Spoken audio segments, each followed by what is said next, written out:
I am a 90s kid, and Age of Empires 2 was a game I played a lot of. It was partially because it was a great game, and partially because it was one of the few games I owned that would actually work on a laptop, so I played a bunch of it. Played a ton of skirmishes and a lot of the campaigns, both on the original game and the Conqueror's expansion pack. I knew this game well. I played this on stream last month for the first time in a while, and it made me wonder. I did love those campaigns, but I was just a kid or a teenager. There's a lot of nostalgia there, but I do wonder, how good were they? You know, was it just me being a kid not knowing better, or were they genuinely good? How will I find them now? How fun are they now?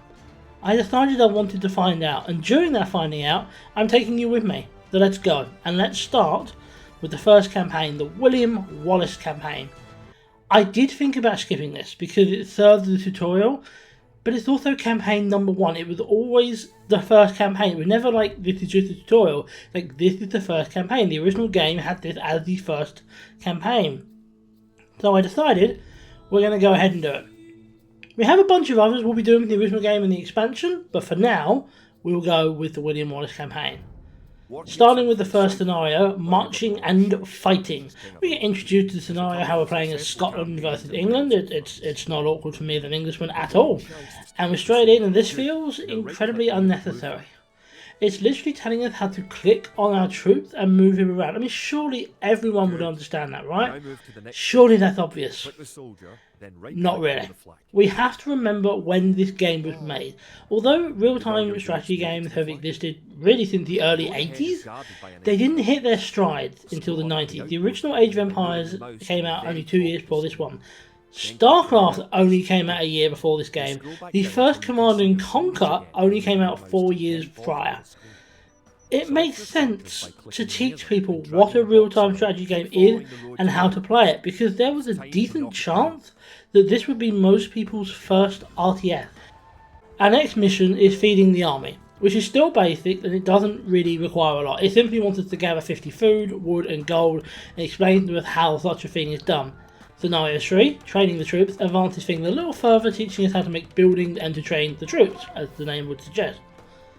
Scenario 4, research and technology, really helps to teach us the last things we'll need, which is upgrades. This is when we start moving away from basic tutorials and have more fun. I mean, this is still quite tutorially, but we get to learn about advancing our age and upgrading the troops, and we then get to use them to defeat those bastard English. Now we get a real battle. Scenario 5 is the Battle of Stirling. The game gives us advice on how to do things, but it is very much just advice. However, as battles go, it's quite easy. We only actually need 12 men.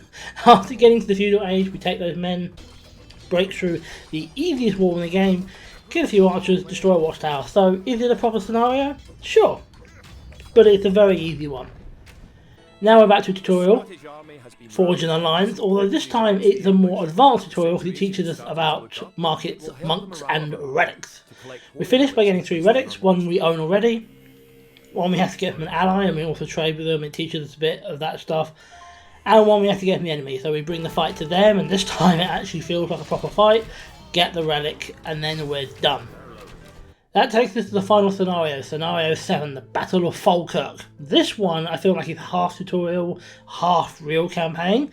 It teaches us about building walls, which is important to know, and also castles. Once we have a castle, William Wallace himself arrives. We're supposed to combine his army and ours, knock down the wall with battering rams and storm the castle.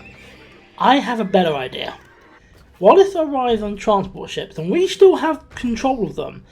And the walls don't extend along the coast. I just transport my men behind the walls and attack the town centre. It's not how the game intended for us to do this. We were supposed to go through the gate, but it still works well. Then it's a case of charging up the hill to the castle and knocking it down. With that, we're done. Finished with all the tutorials and ready for battle.